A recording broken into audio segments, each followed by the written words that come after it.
healing has to become your lifestyle. It has to become priority number one. And as it becomes priority number one, you see the rest of your life start to change. How you feel should never be last on the list. For sure. It could be third, but it should never be last. And I kept putting how I felt last.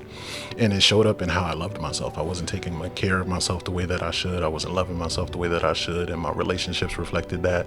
My appearance reflected that. Everything reflected that. There's a million men who have gone through a bad breakup, or have lost a friend, or have felt depressed or anxious or whatever it may be, and we just don't talk about it. I almost quit. I'll be honest, I almost quit. I started in February 2024, and I seriously was almost like, yo, I'm not doing this anymore, because you try to learn everything so fast, and when you don't and you mess up and the editing and all that, I'm like, man, this is just, is it worth my time? But at that point, I had committed to probably, like, I don't know, somewhere around 25 shows before recording one. Yeah. So I'm like, I can't tell these people I'm not doing it anymore. Yeah, I'm already committed to it. I'm locked in. So then once I did that, I ended up working out. So, but today my guest, making a huge impact, not just in the world, but in the life of many men. His aim is to have 500 men in therapy by 2030. Yep. And he's a mental health advocate. He's a life coach. He's a motivational speaker. He's a podcast host of the Daily Dimensions show. Jordan Smith, aka Smitty. I appreciate your time and the patience to go through all this. I know being a podcast host and some of the stuff that pops up and whatnot. So I appreciate your time and joining me with an hour plus commute here. So what that shows me as someone who appreciates people and their story is that you're committed to what you want to do. You're committed to getting the message out about mental health. And May is Mental Health Awareness Month. And I think that it's valuable to speak about. I think with mental health for about 5 years, it was this taboo word, right? Like it was almost like you were just throwing it out there like, oh, mental health, COVID rolls around. And then all of a sudden you're like, it's a serious thing. This is real. It's a serious thing. Yeah. So I personally remember when I was like 15, 16, 17 years old, when I started getting into the faith of Christianity, maybe like at age, I don't know, probably 19, that's probably accurate. Me and my buddy were sitting in the church and 19 years old, you got no stress, right? You like, we play baseball, college baseball, oyster, everything is great, right? And I remember being like, look over and I'm like, yo, Jose, it's the same guy I was telling you he's an evangelist. I said, Jose, all these people are stressed about stuff. I got no stress. And, you fast forward 20 years and things happen, right? Finances, relationships. Life starts lifing. Life starts lifing. And as men, I think we wear a lot of that on our sleeve, and we basically kind of don't advocate for ourselves. We don't speak up about things because we like to just carry the weight because that's how we were brought up.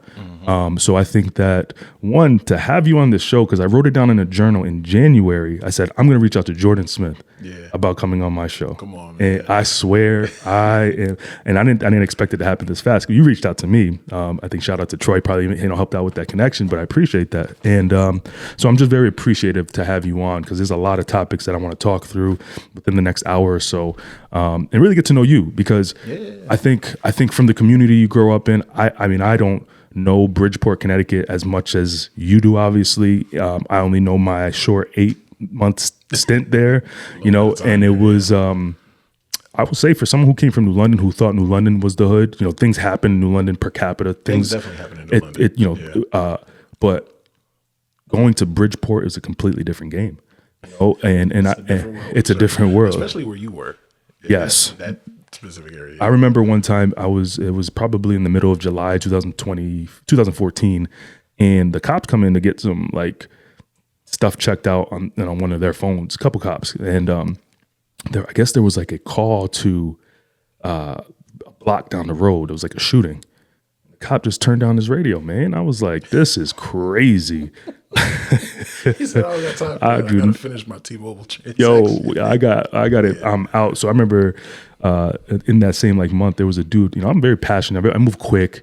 And I remember kind of just, walking across the store one time. And there was this guy who looked at me he looked at me. He goes, "Who the hell he think he is? I'm gonna meet him after work and pop him in the head." I'm like, who's he talking to? I hope he's not talking to me. Who's he talking to? And I was like, to? and they were like, yeah, he's talking to you. I'm like, oh no, I ain't got time for this, man. Yeah, I ain't got time for this. So, Jordan, man, I really appreciate you coming on. I want to dive into some stuff before I gave you some questions and things to kind of work with. But I want to know about you and how you grew up, because you don't get to where you are now without being able to attach that story. There's always a journey, man. Yeah. So for you, being young man, you played football. You mentioned you had a mentor who passed away. You had a friend who passed away of suicide. You're in the church. You believed in God, but you weren't really dedicated to God at the time of your life. What was Jordan Smith like pre Daily Dimensions, pre-COVID, going through college in his 20s?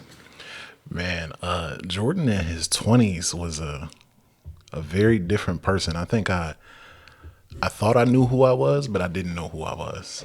And I was kind of like bouncing around looking for a sense of identity and a sense of belonging.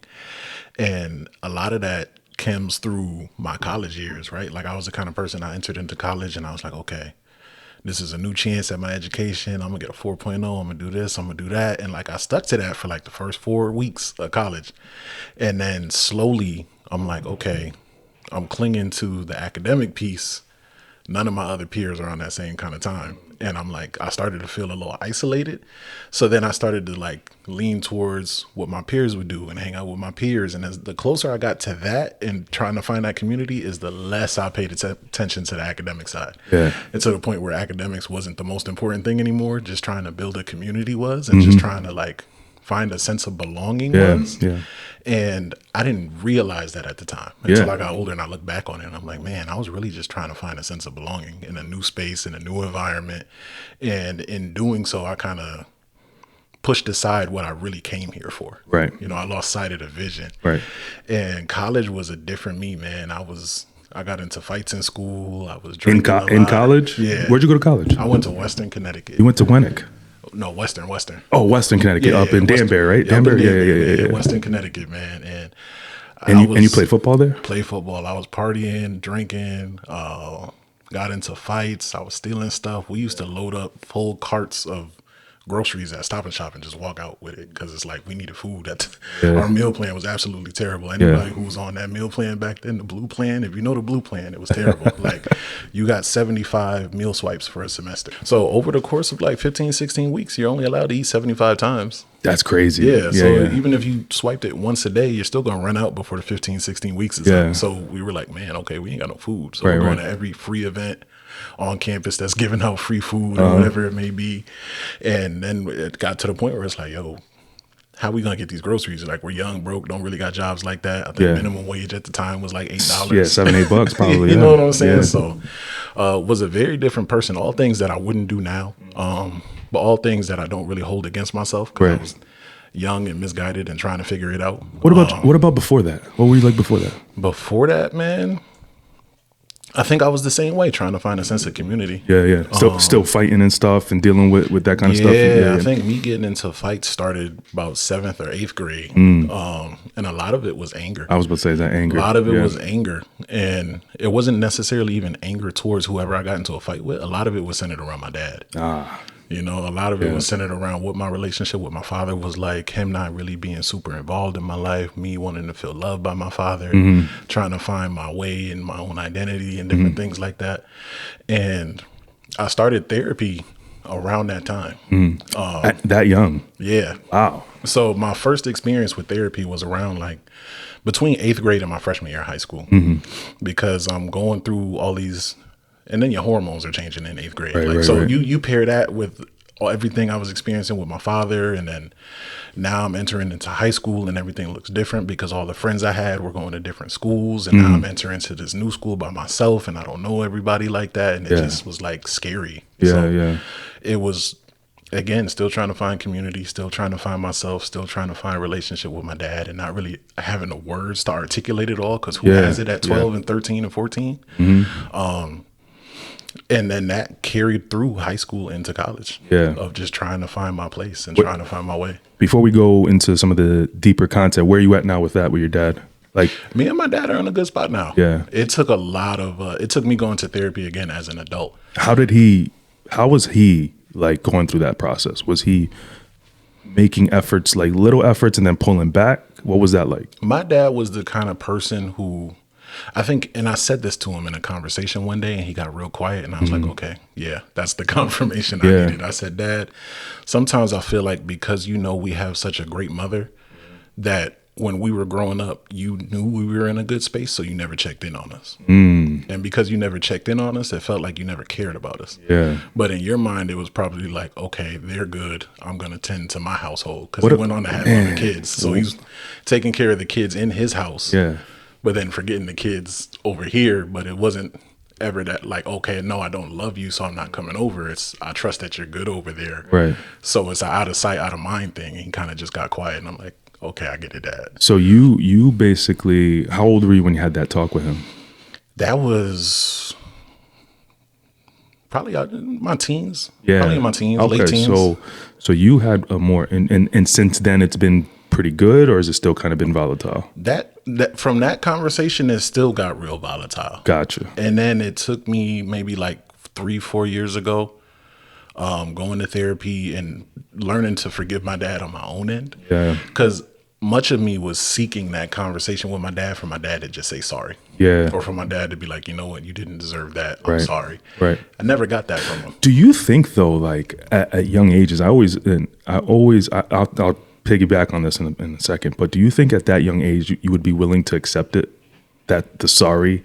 Because if you had the anger from, or hatred, whatever you call it, and I'll circle this around in a second, at young age, isn't there a part of you, especially with the transformation that you're going through as an adult, going from your adolescence into college and whatnot, do you think you would have been able to still sit with it how you're sitting with it today?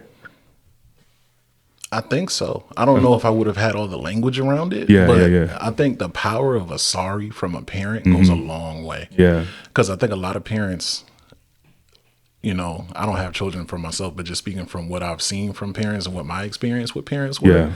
I think sometimes parents forget that they're human too and that they can make mistakes. Yeah. And those mistakes affect your children. Yeah. And you have to say sorry. Right. Because if you don't, your child is just left with the perception of what happened and no true understanding of where you were, what space you were in, or how you even feel about it.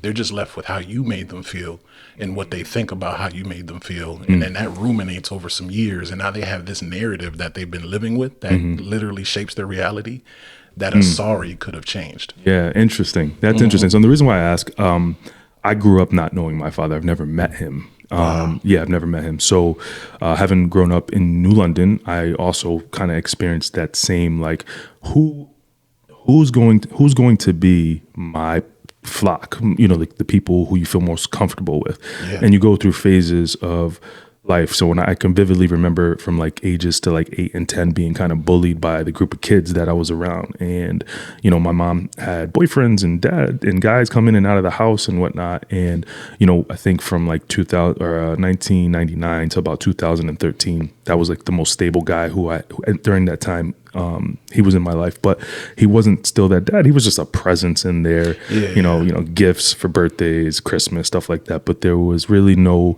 lessons taught about being a man and what to prepare for in life, right? You weren't poured into in that way. And when I turned 15, 16, you said something, and there's a lot of similarities in the story. It's you almost joined a gang. I almost joined a gang when I was in 16. I was running with this Puerto Rican crew in New London, and there was this like third floor of the high school gang called Third Set, and we were Red Rum. And but for me, when I think about it, like it was just trying to find who's going to protect me at the same kind of capacity as a father would. Right? There's a bunch of kids just like me who are going through the same thing. But I wasn't built for that life. I'll be real, man. I was not built for the life of what some of these other kids were doing. Some of them are no longer here with us. Some of them in and out of jail, to this day. But when I think about that time, it was a pivotal moment for my life was, do I run with these people or do I not. And what saved me was, I'm not sure, I'm a big baseball guy. I follow baseball I played it my entire life. There's a gentleman by the name of Rajay Davis. He's a former Major League Baseball player. He grew up in New London and ended up playing 14 years in the major leagues. That's awesome. And I was introduced to him by my friend Jose, who I had mentioned earlier today, who's a minister. He was on my episode, and one of my episodes, like, I don't know, probably 10 or so, 12 episodes ago. And I got introduced to him. Rajay was heavily involved in the church, and it brought me into the church. And I got saved at 16 years old. That was, my introduction to the faith. But I remember at a service, and I said this on an episode that I did, a solo episode called A Fatherless Father, Perspectives of Being a Dad Without Having a Dad. And I remember sitting in church and someone saying, if you grew up not knowing your dad, or if your dad wasn't around, come up here. So somebody prayed for me, and they said, you need to forgive him. And I was very angry, same as you, very angry for not having someone who I never met. But a lot of that was a narrative that was told to me about who he is. Fast forward to 2022, I came across him through Ancestry DNA. Interesting enough, he never said sorry. Yeah. He never said sorry. I don't think that at that point in my life, only 3 years ago, I wasn't looking for the sorry. I was looking for me to let him know I forgave him, because every interaction that I had with him was like, I don't want to talk to you. I hate you. Don't, stay away from me. Stop calling me. So he called me when I was 10 on my birthday. He called me when I was 16. He called me when I was 17. When I turned 18 is when I forgave him in my heart. Yeah. He didn't call me. And I never had the opportunity to tell him that until I spoke with his sister. His sister had called me. His sister popped up on my Ancestry DNA, and she had the most DNA attached to me. And I'm like, at this point, I've had Ancestry DNA for over a year. And I'm like, okay, this is odd. Last name is Jones. My father's last name is Jones. Her last name is Jones. So I reach out, I'm like, hey, just curious. My name is Paul. Any relation to Alan? Showed the picture. She's like, that's my brother. Yeah. And I'm like, oh my God. At that point, I didn't know what to do. So I talked to her. Man, what do I even say next? I had no idea where to go. To this day, I actually have not had a conversation with him. Still to this day. But my conversation with her was, I need him to know that he's forgiven. But I don't think that weight lifted off even though I forgave him when I was 18, that weight wasn't lifted until that opportunity to that moment. You know what I mean? So it's very interesting parallels in how kind of you grew up and how I grew up, in that sense, the whole gang stuff. So, now going into some of the stuff, I actually reached out to a couple of guys, and I thought it was the only reason why I've reached out to these guys, because they've been on my show and we've talked about how do we get, help men? What are some things you're seeing in your communities? So I have some questions that they brought to me that I'm going to ask you. So one of the things, that's awesome. Yeah. So one of the things I had asked Walter Cloud was, same thing. What are you seeing? He goes, how does he?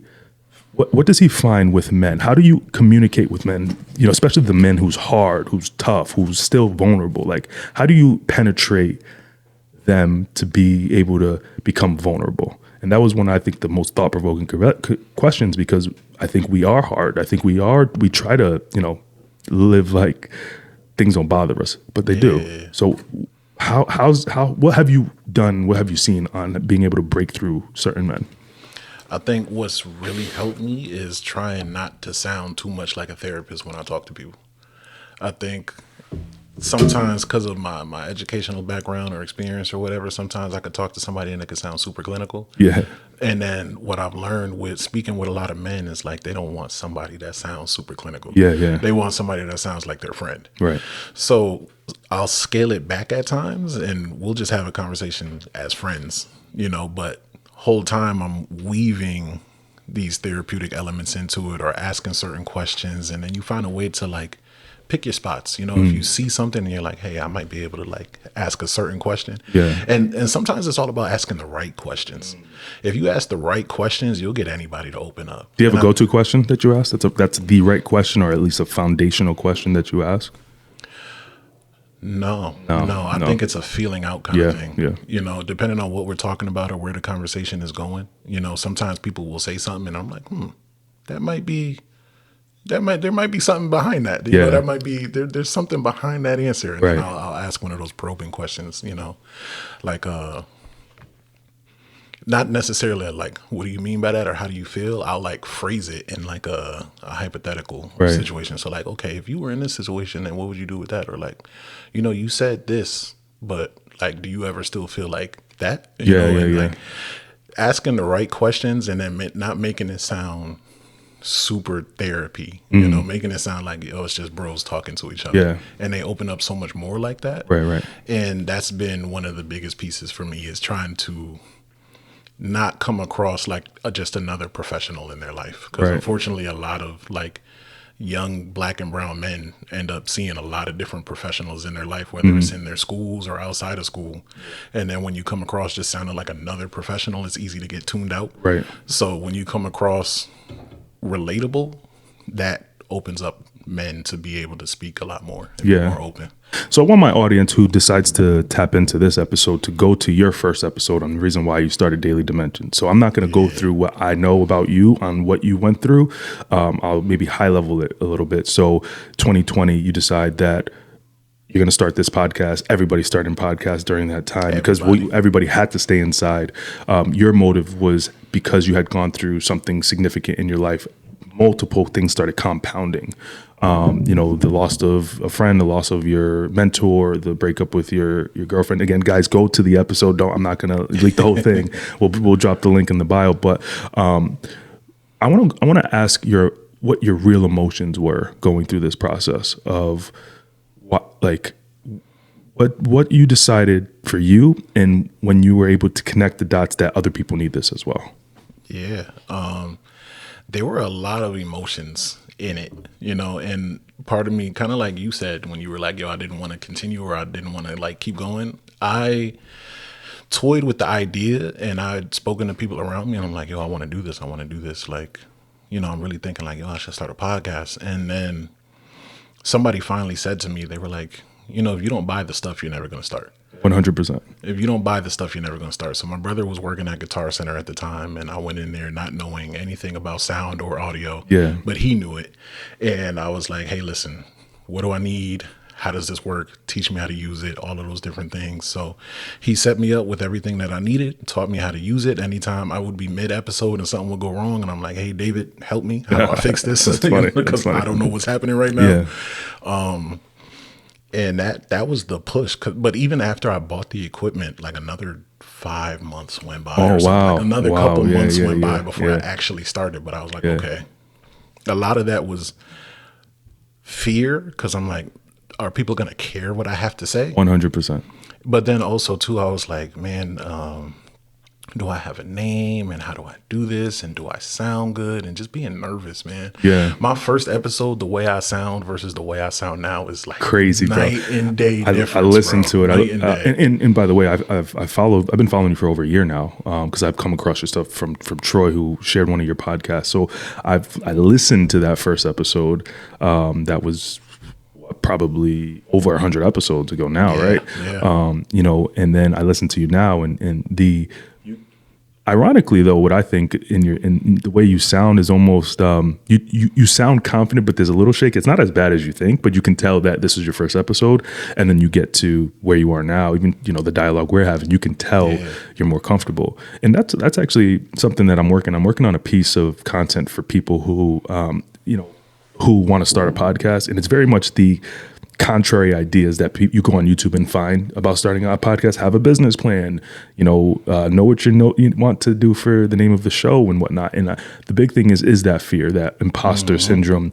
But my thing is, I just bought everything. I started, and then I just learned on the way. And I think that's how everybody who thinks they want to start a podcast should approach it, for sure. Because 100%. In my opinion, like, if you have this idea that you want to start a podcast, I believe it's because you have something great that you want to share with people, in my opinion. There's something inside of you. Sometimes it might be a opposing idea, but it might resonate with somebody else. You know what I mean? So, but I really like your work, and I think that as we kind of continue on in the show, people need to understand that mental health it isn't taboo. It isn't something that like my boss put in the calendar next week, mental health walk. We're going to take a day off just to go on a mental health hike. That's valuable. You're going through this process.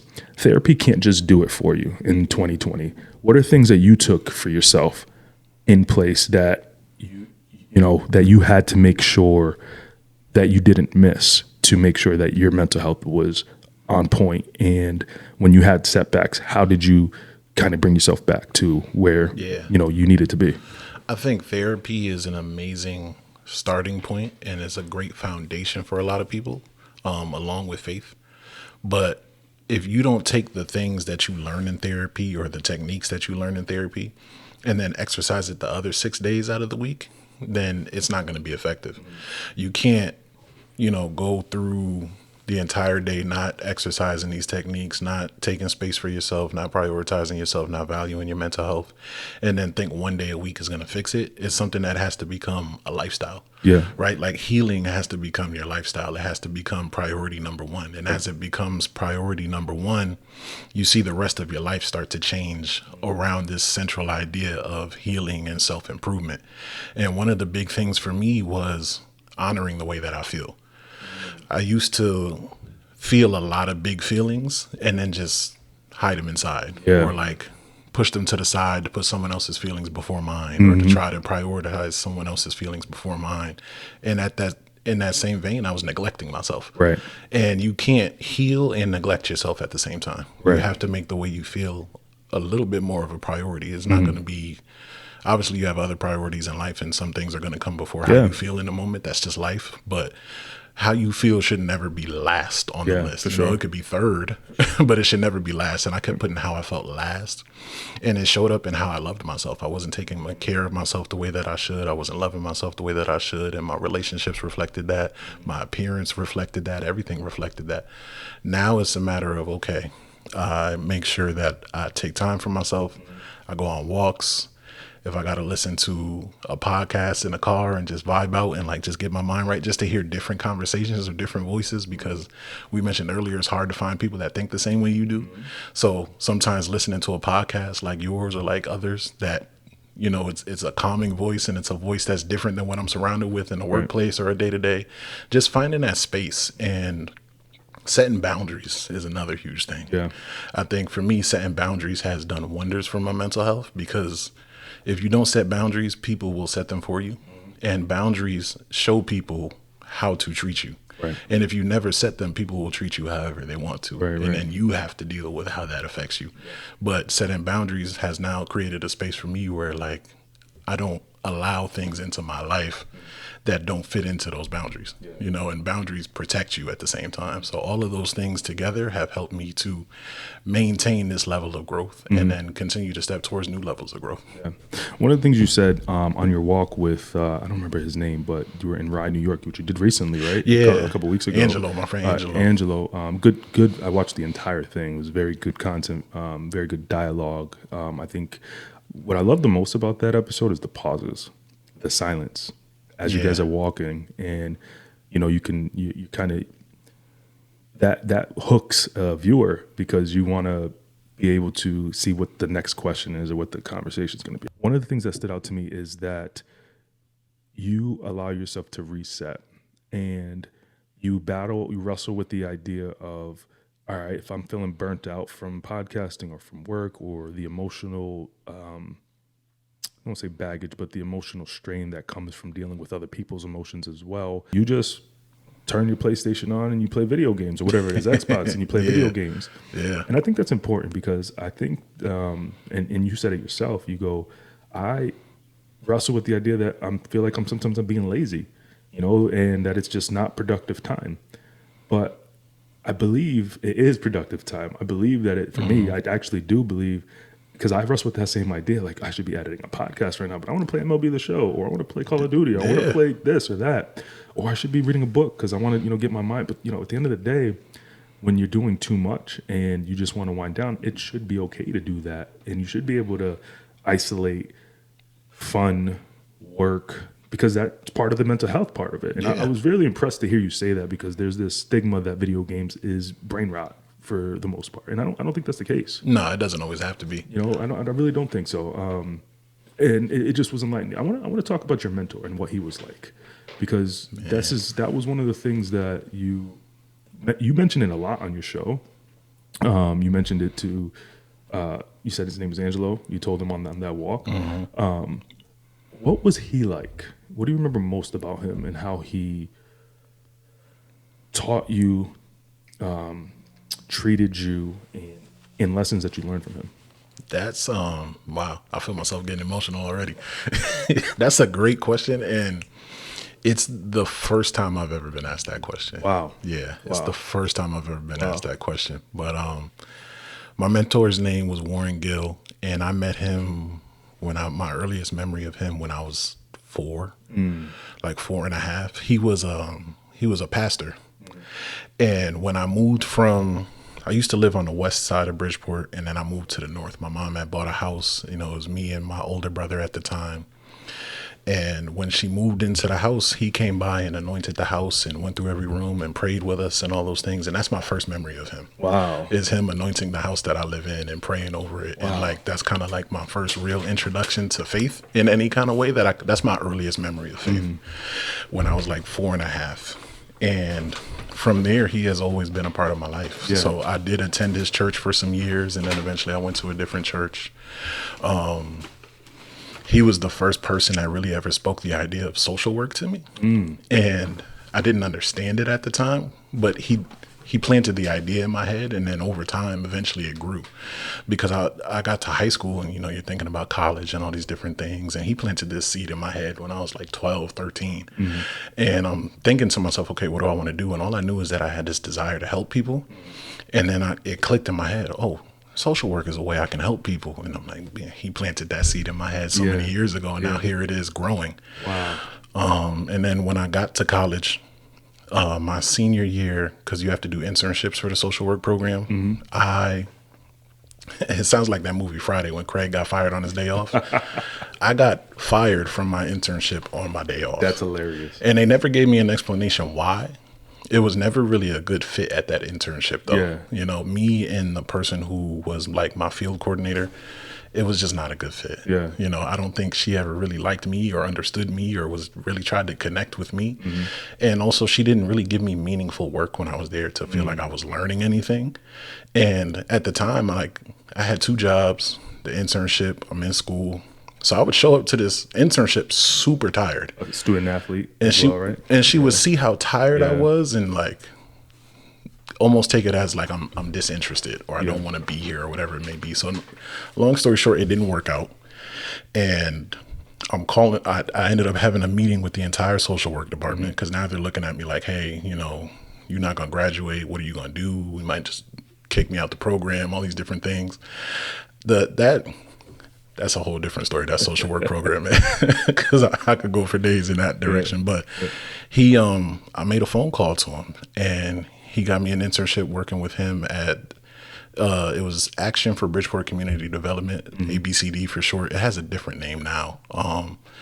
But he got me an internship working with him, and that literally saved my senior year and allowed me to graduate. Yeah, that's awesome. And then once I graduated, he got me a job working there, you know, and then I would take him to work every day because he had developed vertigo. Oh, wow. So he couldn't really drive, and his vision was also like fading, so he couldn't really see too well. And I would take him to work every day. I would wake up, pick him up, take him to work. What were those conversations like in the car? Everything, man. Everything, man. Because he would tell me like different ways how to navigate the workplace, how to navigate corporate, how to advance my career, how I should dress, how I should carry myself, different techniques as a social worker, all the possibilities of the things I could do and the people I could reach and different places I could work once I leave this place and just having that. But then also talking about his personal life. I think he went from pastor to coworker to friend. And he would talk to me about things that were going on in his life and how he felt about it. And then I would talk to him about things going on in my life and how I felt about it. And what started off as like a professional relationship and him just being someone active in my life turned into like, this is my friend. Yeah, that's awesome, man. You know, and then he ended up passing away. He moved to New Mexico with his son. And then he passed away. I don't know if it's due to vertigo and whatever other health complications he had going on. But There was like no service or anything. I think he was cremated. So I was like, I didn't have that sense of finality until I found his obituary online. Wow. And you were able to order it and have it mailed to your house. And once I had that, and I framed it and put it in my room. And once I had that, I was chills, like, bro.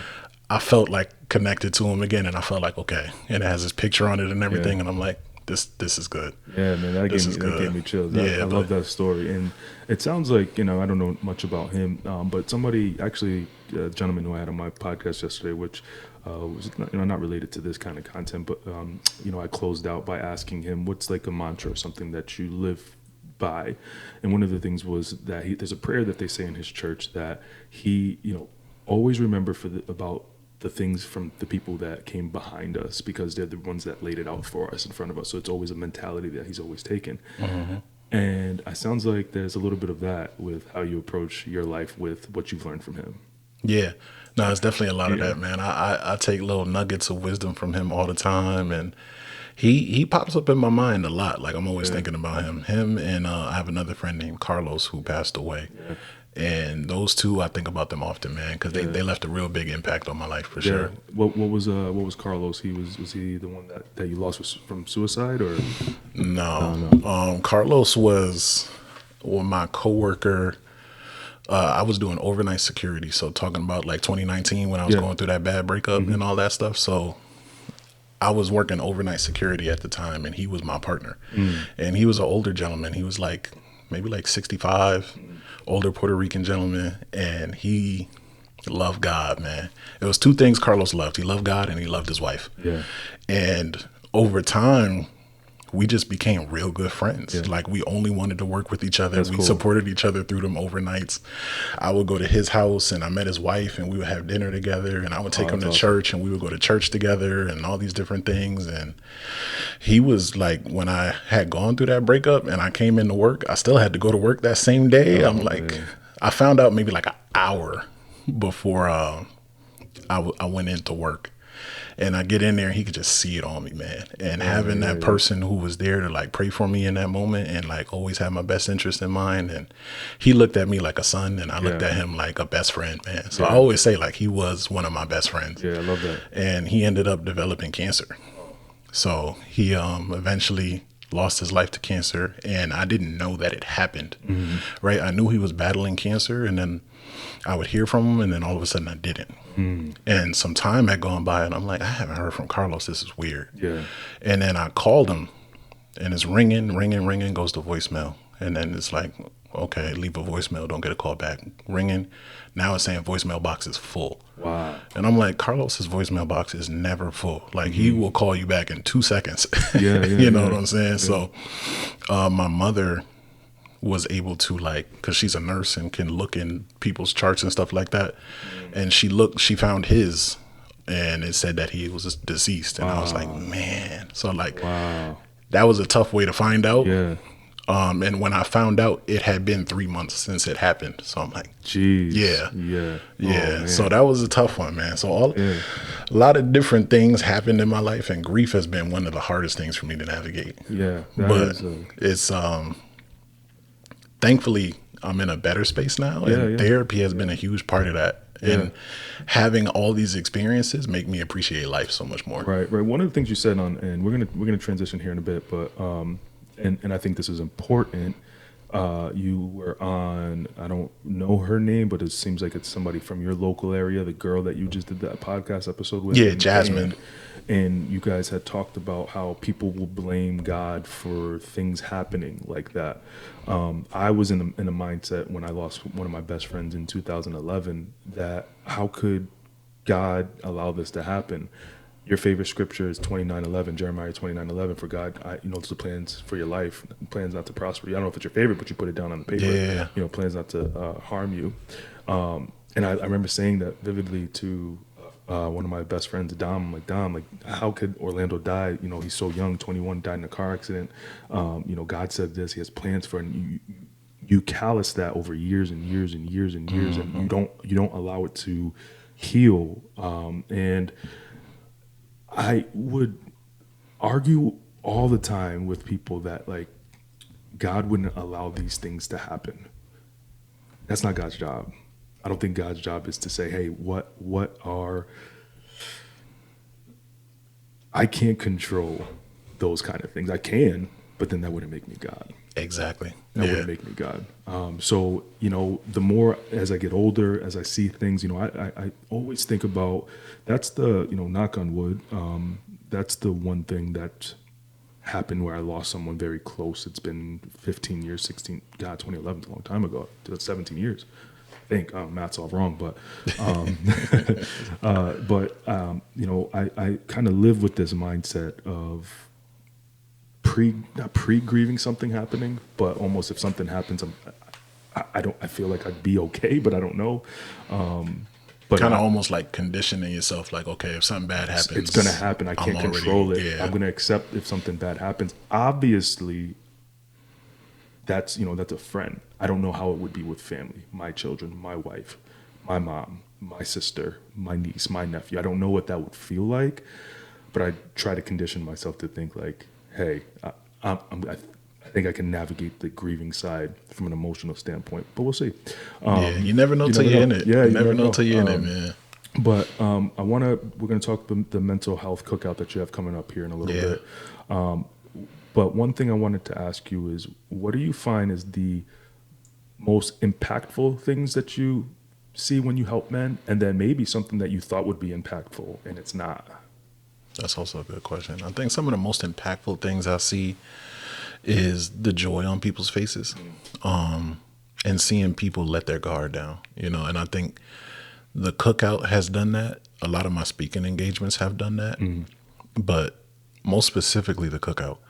When you see a bunch of men who don't know each other come together, and then within 20 minutes, it looks like they've known each other forever. Yeah, that's cool. That's community building, man. And a lot of 2K competition. Yeah, man. We had 2K going, some NCAA, a little bit of everything going, man. But it's amazing to see a bunch of men come together for a similar goal and have a similar mindset, and come as strangers and leave as friends, or leave as comrades, and know that they're not alone. Because a lot of men suffer with that isolation, man, and feeling alone in their fight, with whatever is in front of them.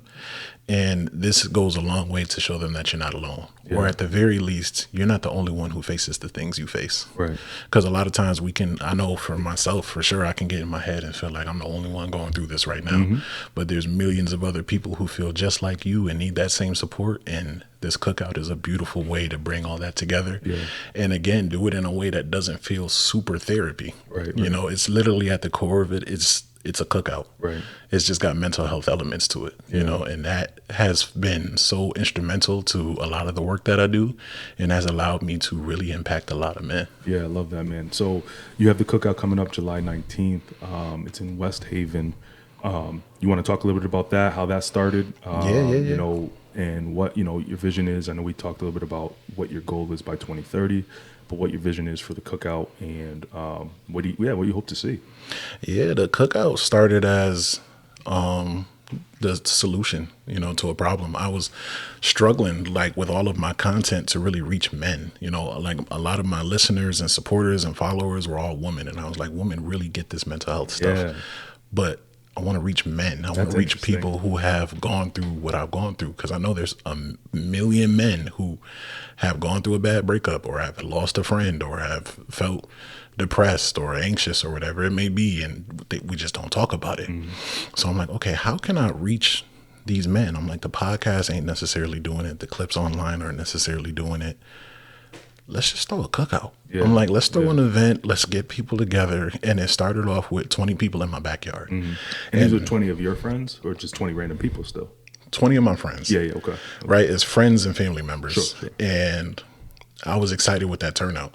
It was stressful because I'm like, okay, I'm throwing this event by myself. How do I make it sound good, look good, promote it, whatever it may be? I'm inviting people into my home.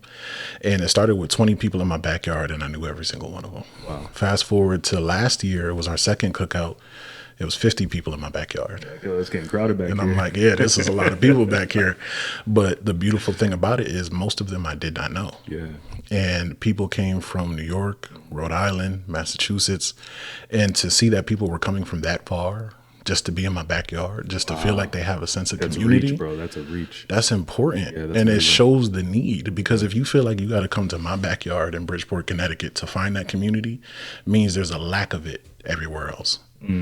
And it's not just a solution to a problem I felt like I had, but it's a solution to a problem that a lot of people feel like they have. It's like, where can I find people who I feel like I connect to, who understand mental health, who are trying to get better, who are trying to grow, who are trying to be the best version of themselves, and aren't necessarily super focused on like the worldly things or the drinking and the going out and the partying, but are just trying to be better people. Yeah.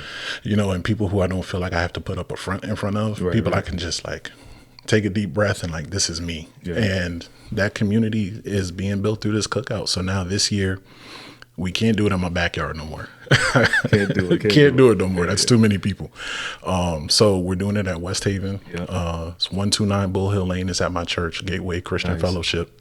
They graciously let us use the space to be able to host a cookout there. We got catering this time. The company's name is Barbecue Bully. They're coming in and they're cooking brisket and everything you could think of. And you know brothers are going to eat. You know they're going to eat, man. People will show up for some food. So it's going to be a good time. And we're hoping to get 100 people this year. Yeah, that's awesome, man. You know, we're trying to continue to reach. I want to see so many faces that I don't know. So I know that I'm continuing to reach Honestly, people. I was just telling my wife, because I was telling her that, that I'm having you on. I wanted to attend, but we're gonna be in Maine for a wedding. Just tell them to move it.